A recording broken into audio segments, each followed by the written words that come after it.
మీడియాతో మాజీ మంత్రి బాలినేని శ్రీనివాసరెడ్డి మాట్లాడుతున్నారు. ఇప్పుడు లైవ్ చేద్దాం.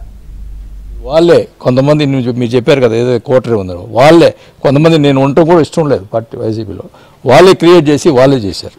అసలు నేను ఏ ప్రెస్కి చెప్పలేదు, నేను ఏది మాట్లాడలేదు. చెప్పుంటే ఎవరైనా చెప్పండి, నేను ఏమన్నా ఎక్కడన్నా మాట్లాడానని చెప్పండి. వాళ్ళే క్రియేట్ చేసి వాళ్ళే ఇది చేశారు. నాకు ఇవన్నీ చూసి అసహ్యం వేసింది. ఎందుకు అంటే జగన్ సార్ మీరు అనేక సార్లు భేటీ అయ్యారు, జగన్తో మీరు పెట్టిన డిమాండ్ ఏంటి సార్? జగన్ ముందు నేనేం డిమాండ్లు ఏం చేయలేదు. నేను పార్టీ గవర్నమెంట్లో జరుగుతున్నటువంటి తప్పుడు నిర్ణయాల వల్ల ఇప్పుడు కొన్ని ఇబ్బందులు జరుగుతున్నాయి అని చెప్పి పదే చెప్పేవాడిని.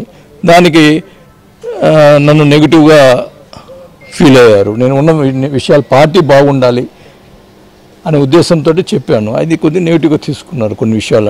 అట్లా జరుగుతూ వచ్చినాయి. లాస్ట్లో నేను ఎంపీగా మామూలు శ్రీనివాసరెడ్డి గారు ఉండాలని చెప్పాను, ఫైట్ చేశాను. అది కూడా నా మాట వినలేదు. అప్పుడు చెవిరెడ్డి భాస్కర్ గారిని పెట్టారు, ఎక్కడ చిత్తూరు నుంచి తీసుకొచ్చి పెట్టారు. మరి ఆయన ఇప్పుడు ఆయన పెద్ద నాయకుడు అనే ఫీలింగ్ ఉంటే మనం ఏం చేస్తాము? చెవిరెడ్డిని ఒంగోలులో ఎంపీగా గెలిపించాలి, అది ఎంతవరకు కరెక్టో ఆయనకి. వైసీపీ భవిష్యత్తు ఎలా ఉండబోతుంది సార్? మీరు రాజీనామా చేస్తారు, మీతో పాటు ఇంకెంతమంది? నేను ఒక పార్టీ గురించి నేను ఇప్పుడేం మాట్లాడను.